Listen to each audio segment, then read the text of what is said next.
Pues estamos en entrevista con el maestro Fernando Savater, escritor, filósofo, político, bueno, una persona que además es muy admirada en México y muchas partes de América Latina, por supuesto aquí en España. Fernando, soy Claudia Luna Palencia, periodista, escritora y corresponsal en España y en Europa. Le agradezco mucho estos minutos que me concede, en un momento además en el que hay mucha nerviosismo, por ejemplo, en el caso de la comunidad española en México, por saber qué está pasando políticamente aquí en España. Hemos visto pues en los últimos días el anuncio de la Tercera España, y mi pregunta inicial es si hay un riesgo de involución democrática en España, si estamos en España al borde de la ruptura, o si España ya se ha roto internamente y no nos hemos dado cuenta. Bueno, yo creo más bien esto último, por desgracia, ¿no? O sea, yo creo que la involución política es evidente. Sánchez ha representado un retroceso democrático, una visión autocrática de la política, y realmente vivimos ya en una involución frente al nacionalismo y al separatismo, frente a los problemas reales del país, que no son esos problemas identitarios y en fin, de invenciones, digamos, más o menos modernoides tomadas de Estados Unidos, del woke, etcétera, ¿no? Yo creo que efectivamente España tiene una evolución democrática y, por supuesto, desgraciadamente está rota en el sentido de que hay un enfrentamiento muy radical entre, no la izquierda y la derecha, como quieren hacer creer algunos, sino entre los que toleran a Sánchez cualquier cosa porque siempre tiene las siglas de izquierda y socialistas puestas, y entonces hay gente que prefiere en España el socialismo a la Constitución, y otros que preferimos la Constitución al socialismo y a cualquier otra fórmula política. Y esa ruptura es esencial, ¿no? Claro, usted ya tiene experiencia junto con un grupo de destacados políticos e intelectuales cuando, fundaron Unión, Progreso y Democracia, que yo tuve la oportunidad de entrevistar a varios de ustedes también. Luego terminó disuelto el partido político, ¿no? Me parece que fue en 2006. Y ahora la Tercera España, maestro Savater. La Tercera España viene a tratar de ocupar el espacio, el vacío enorme que ha dejado Ciudadanos en buena parte del electorado español. Bueno, ojalá, pero en fin, no le veo. Yo creo que la importancia que se está dando en este momento a la Tercera España es totalmente infundada. Vamos, es un poco un invento periodístico. Lo único que existe es un manifiesto escrito por Gabriel Tortella, que me parece muy razonable, etcétera, y que hemos suscrito algunas personas, pero no hay, digamos, ningún partido en marcha ni nada pensado. A lo mejor con el tiempo surge, pero hoy desde luego no lo hay, ¿no? De modo que me parece que hablar de la Tercera España como una posibilidad inmediata de que surja una alternativa política, pues es un poco ceder a esa fascinación de los titulares que a veces los periódicos nos imponen. Así es, sí, porque muchos periódicos lo han titulado como que nace otro partido político, ¿no? De momento no nace nada. De momento no nace nada, sí. No.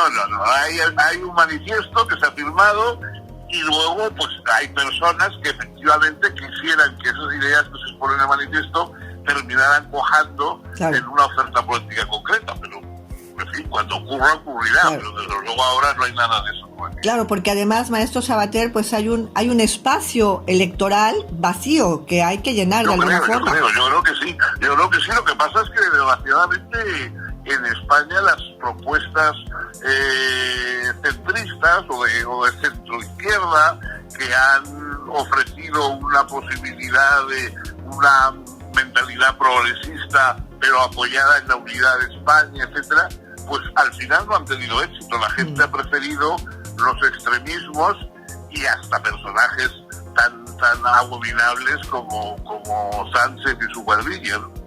He tenido la oportunidad de leer precisamente texto, ¿no?, que habla de la Tercera España, que incorrectamente algunos medios de comunicación han dicho que es un texto fundacional de la Tercera España, pero ya usted nos está aclarando que no funda absolutamente nada, que solamente es un manifiesto. Todavía no ha fundado nada. Todavía nada, que es solamente un manifiesto. Si se funda ya nos enteraremos, pero ahora no claro. se fundó nada. He tenido la oportunidad de leer este texto y decía, bueno, además es un texto crítico y duro en el que señala que España se encuentra al borde de la implosión, con una derecha indecisa, el PP que no entusiasma a sus votantes, y una izquierda como el PSOE que ha arrojado su ideario secular por la borda, apostando por los caminos del populismo, el personalismo, el oportunismo y la demagogia. Maestro Savater, durante muchos años, desde aquí, desde España, se hablaba, se analizaba, se criticaba, se cuestionaba ese populismo ramplón que había atrapado como una nata peligrosa a muchos gobiernos de América Latina, desafortunadamente, pero después llegó la situación en España y al parecer no hemos visto la paja en nuestro propio ojo, maestro. Sin duda, tiene usted toda la razón. Yo, con el populismo me ha ocurrido lo que me pasó con los culebrones venezolanos, ¿no? Yo estuve dando clases una temporada en Venezuela y entonces de vez en cuando veía la fascinación que tenían compañeros, profesores, el decano de la facultad. Todo el mundo tenía una fascinación por los culebrones verdaderamente extraordinaria. Y yo, la verdad es que me parecía que, bueno, que aquello pues podía tener cierto valor como entretenimiento, pero no, Pablo, yo no le veía ninguna enjundia y pensaba, bueno, esto en cambio en España no pasaría, o sea, en España claro, esto no tendría ningún mérito. Y bueno, no tardó ni un año en que todo España empezó a ver culebrones de todo tipo, venezolanos, peruanos y de todo tipo. Claro. O sea que habría pasado con el populismo lo mismo. Yo creí que era como los culebrones, que no iban a cruzar el Atlántico, pero caramba, y si lo han cruzado. Este populismo personalista de Sánchez, ¿qué tanto daño le está causando a España, maestro Savater?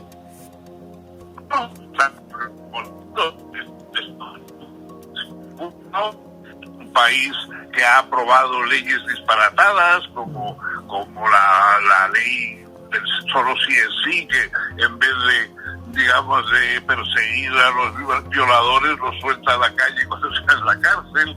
En fin, realmente llevamos una vida disparatada y sobre todo el problema más grave es que para mantenerse en la Moncloa Sánchez está hablando y actuando igual que los nacionalistas separatistas, o sea, ya el golpe de Estado del 17 que dieron en Cataluña, un grupo de traidores, porque hay que llamarlos así, pues de pronto ahora ya no es algo punible, es algo, vamos, casi elogiable. Lo que hay que castigar es la represión con que se controló a este grupo de individuos. En fin, claro, está poniéndose al lado del separatismo solamente sin ningún tipo de razón teórica ni ideológica, porque él ha sostenido lo contrario cuando le interesaba hace 15 días. No, ahora solamente mantiene esa postura porque es lo que le puede garantizar los votos suficientes para ser investido otra vez presidente. Y entonces está sacrificando el país, las instituciones, la Constitución, etcétera, para ganar unos votos y ser presidente en los 4 años, cometiendo, supongo, las mismas fechorías o peores que ha cometido en los 4 años anteriores. ¿Hay forma de frenar esto? ¿Hay forma de evitar el que se dé este proceso, esta situación? Primero comenzando porque Sánchez perdió las elecciones y sin embargo, pero bueno, no las perdió suficientemente. O sea, ahí en el fondo perdimos la ocasión de librarnos de Sánchez legal y democráticamente en el 23 de julio, ¿no? Efectivamente perdió, o sea, sacó más votos Feijóo, pero no se sacó la suficiente ventaja, claro, como para que Feijóo pudiera gobernar y tener la investidura asegurada. Y en cambio Sánchez, aunque sacó menos votos, pero con el apoyo de los grupos separatistas, que también han sacado menos votos, pero todos ellos en conjunto son suficientes probablemente para lograr la investidura, ¿no? Entonces ahí sí que se perdió una buena ocasión. O sea, si realmente los españoles hubieran votado en contra de Sánchez para castigar lo que ha venido haciendo en estos 4 años, pues yo creo que se podría haber conseguido efectivamente un giro pacífico, democrático en el país, muy de celebrar, ¿no? Pero verdaderamente no fue así. Hemos perdido esa ocasión y ahora, pues bueno, a ver cómo se consigue otra. Claro, y el problema, maestro, así es como yo lo veo, es que de cara a otras elecciones cada 4 años, en la medida que no se logren mayorías absolutas ni para el PSOE o para el Partido Popular, pues cualquiera de los dos, bueno, sobre todo el PSOE, estaría abocado nuevamente a buscar esos pactos Frankenstein y tendríamos, bueno, pues cada 4 años gobiernos en los cuales se les entregaría más y más poder a los grupos independentistas y nacionalistas. Sí, bueno, vamos, ojalá, ¿no? Pero desgraciadamente esa es una perspectiva posible. Sobre todo, lo que pasa es que más poder que tienen ya los separatistas en Cataluña, en el País Vasco Central, no sé cómo lo van a poder conseguir. Vamos, realmente ya han conseguido una especie de independencia de facto, y además incluso el espectáculo risible, pero siniestro también,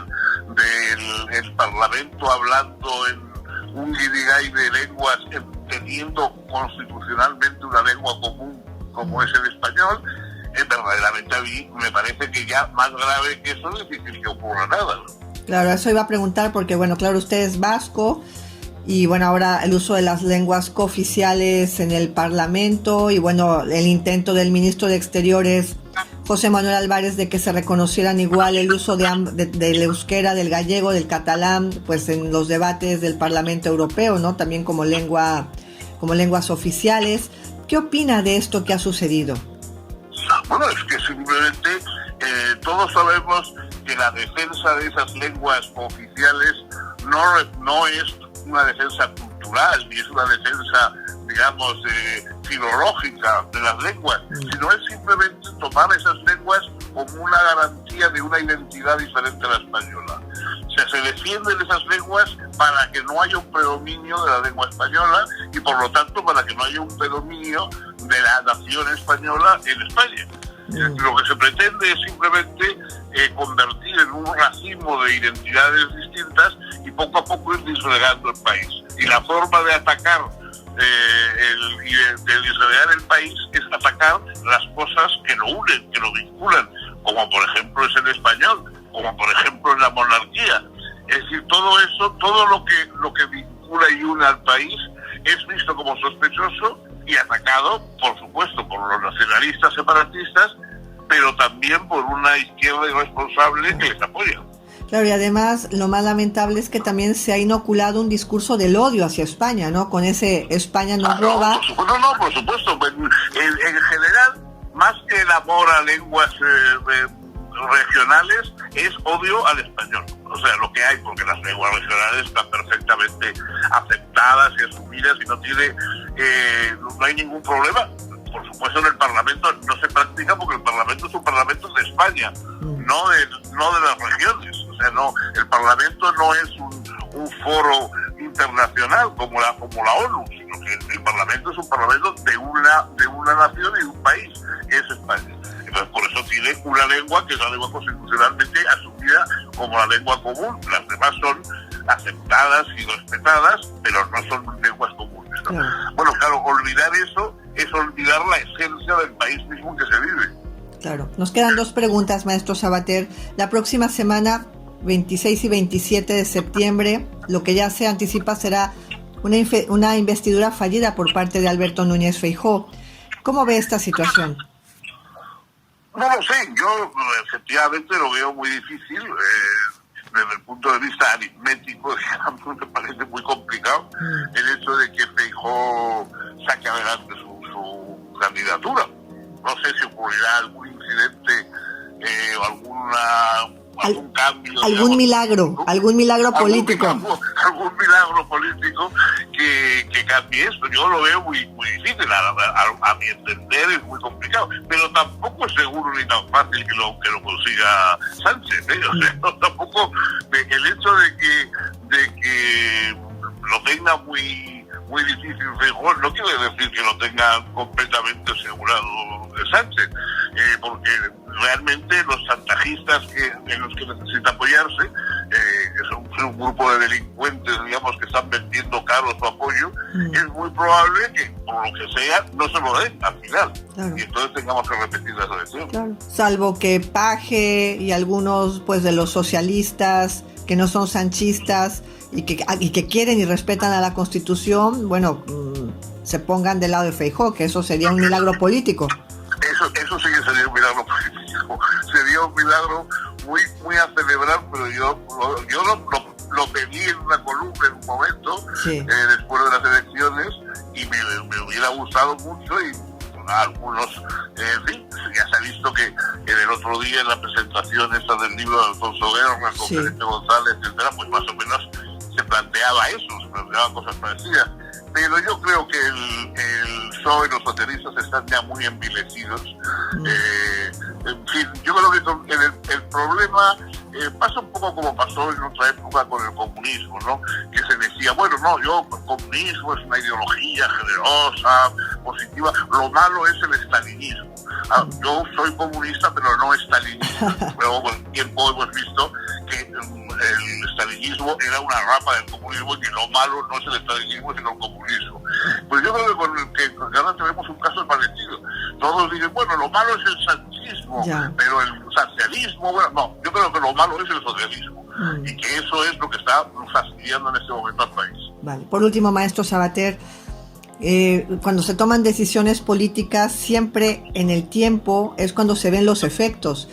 Claro. Si la consecuencia de que Sánchez entregue pues todo el poder a los nacionalistas y los independentistas, vascos, catalanes, etcétera, pudiera a lo mejor en unos años o décadas terminar derivando en que tengamos ya no esa España unida o como se encuentra actualmente, sino una República Federal de España. ¿Cree que podríamos llegar a ese tipo de modelo? Una fragmentación como en la antigua Yugoslavia, claro, pues por el estilo, ¿no? Pero no como se dice dentro de 10 años, yo lo veo antes. Yo, desgraciadamente, creo que si no se detiene antes a Sánchez y no se puede impedir que continúe con su ejecutoria, probablemente tengamos eso, pero antes de lo que creemos. Claro. Maestro Fernando Savater, le agradezco muchísimo su tiempo, esta entrevista que me ha concedido.